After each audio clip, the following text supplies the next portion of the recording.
When David and Guillaume got back in touch about making Detroit, I wasn't terribly surprised they decided to make it because the fan response was so intense. So it makes sense that they would choose to do that after the enthusiasm.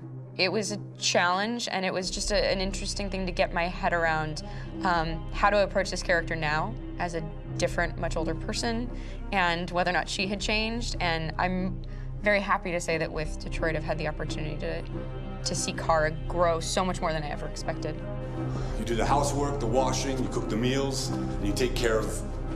God damn it, where the fuck's the rat gone now? Alice!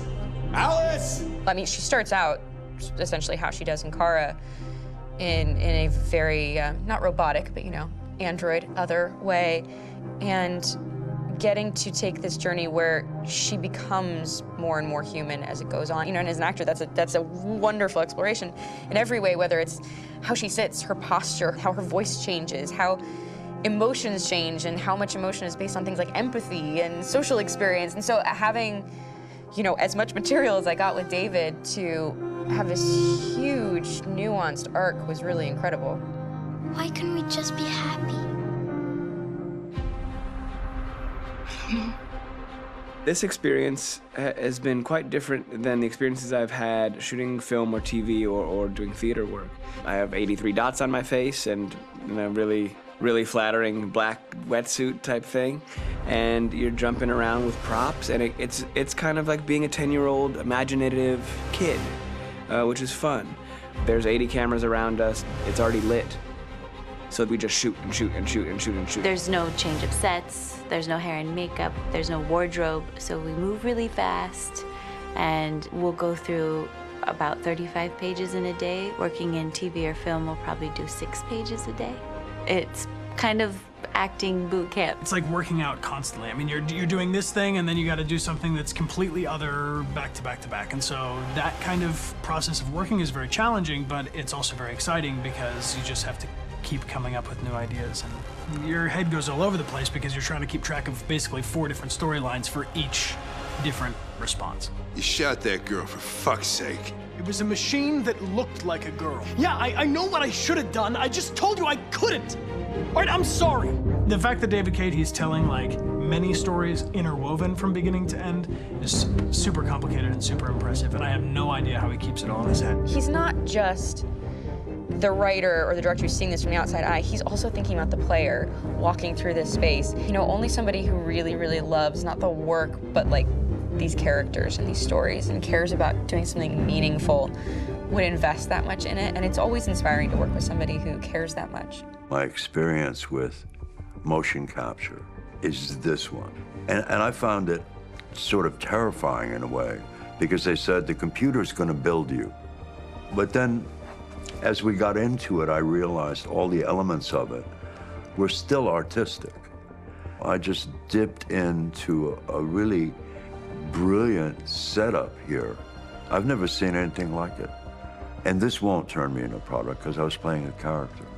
So it's wonderful. In the game, Detroit comes back because of a revolutionary industrial rebirth. And there's no reason why that can't happen in Detroit, because they have such tremendous infrastructure for millions and millions of people who can very easily support, you know, a new industry.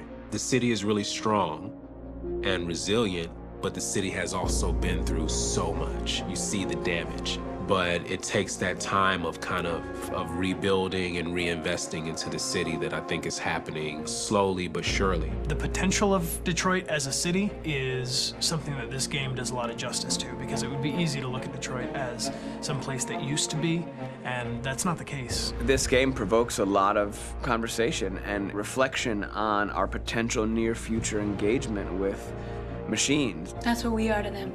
Just merchandise on display in a shop window. I think that a group that feels marginalized, feels like they deserve and have earned access to themselves and the environment around them, and are trying to figure out a way to articulate how to get freedom.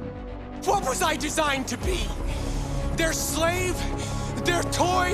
It plays with your comfort levels. You think that this is fine, you're comfortable with it, until something blurs the line and throws you off, and now So I feel differently about whether this should be allowed, should it be banned, should it be encouraged. You're gonna ruin our lives, and for what? For a bunch of machines? They are not machines! They are alive! I'm alive! You're alive! They're nothing! There are lots of comparable comparisons to any type of persecution of religion, race, etc., dating way back. It can't just be a video game where you shoot 'em up or where people make these choices to do whatever. I think that's the whole point. You have the choice, and you can either choose to go in one direction with your character or another. And I think that's going to be very telling about the gamer. Very telling. I think there's going to be a really strong reaction to this game, which has such a strong perspective. I'm that much more proud of it now to get to be a part of it because it's important. In this game, you're actively building and designing the character through not just what kind of shield does he have or what color hair does she have, but like their temperament and the way they deal with problems. The different endings to this game are so radically different based off maybe seemingly insignificant choices in the moment, but like life, they all add up. And can't play life again, though.